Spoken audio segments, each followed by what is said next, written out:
Guys, 3D Realms are producing a new real-time strategy game, and it's called Tempest Rising. There's a full demo on Steam, and I'm not going to spoil the demo by showing you too much of it. In fact, I'm going to show you hardly anything of the Nod faction. They're not really the Nod faction.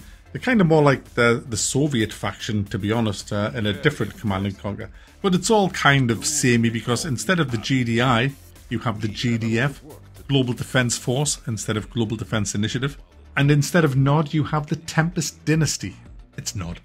There's a campaign for each faction. Well, there's 3 factions, actually. We don't know who the third faction is. But the 2 main factions, the GLF and the Tempest Dynasty, both have 15 mission campaigns. There's also online PvP with this. I'm assuming, although I don't know yet, I'm assuming there'll be co-op skirmish mode, because there is skirmishes to be had as well as the actual campaigns. Now, it plays brilliantly. I've played this demo through, and it plays really, really well. You get all the right controls. The UI looks nice. The graphics look gorgeous. The sound's good.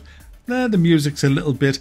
It's all right. It's not too bad, but you know, the way the game plays, it has attack, move, and all of them kind of commands. The construction feels good. The buildings look nice. It's kind of like an old noughties, 90s kind of RTS, just brought up to date into 2023 with the graphics that you can produce now with the graphics. And do you know what? I was just going to say with the new graphics cards, but my old graphics card, my 2080, ran this not brilliantly. I was getting frame drops, dropping down to about 50 frames a second. I tried to set it at 60 with VSync on, and limiting the frames to 60 just to see if it could hold 60 frames a second. It couldn't. It was dropping down. So but it can run, and I was playing it on maximum, so it can actually run on old toaster machines. So that's a good bit of good news as well.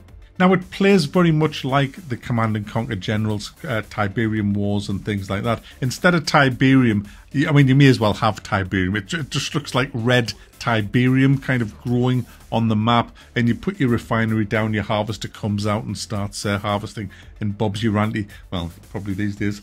But yeah, you just build all that, gets your currency coming in, and you put down all the buildings. I've got to laugh in a minute. Oh. You put down all your buildings with the currencies, you build silos, you've got infantry barracks. It's basically Command & Conquer. And do you know what? I don't care that they've just blatantly copied all of that, because that was a great thing to copy. We literally haven't had a great RTS for a long, long time. I mean, like a big AAA kind of polished RTS. We've had a few indie RTSs, which are really good. I mean, Silica's one that I'm absolutely loving at the minute. But it's nice to get some of the bigger companies instead of the smaller companies making one. And this one looks fantastic. I didn't know where it even came from. I might have mentioned it before a couple of years ago, because it's been 3 years in the making, but I can't remember if I did, because I play and look at that many bloody games. But this one just came to my attention today. I dived on it immediately, downloaded it, played it, and it's absolute blast to play. I'm not a massive fan of the missions that you get in the campaign. I'm more of you build a huge base, turtle it up, and get attacked all over the place. I'm not into, there's a couple of squads that you get, and you have to kind of micromanage them through a scenario where you're getting hit with different things. I found the GDF one was a bit like that and a bit boring, but the other one is better. Now, another change to this that you didn't get back then is you can select kind of loadouts of units. It's disabled in the demo, but when the game actually drops later this year, and I think it is this year when it comes out, you will be able to select your own loadout of what you're going to take into the missions. I don't know exactly how that's going to work, but it says you can customize the army for each mission. So we'll have to wait and see what that entails, but it looks to me very much like different loadouts for different missions, which could be very, very interesting. As you're probably aware, it has full cutscenes as well, and these are going to go in between missions in the campaign, just like it did in Command & Conquer. Now, here's my gripe. They've kind of gone with animated faces, and I would have much rather them used hot chicks.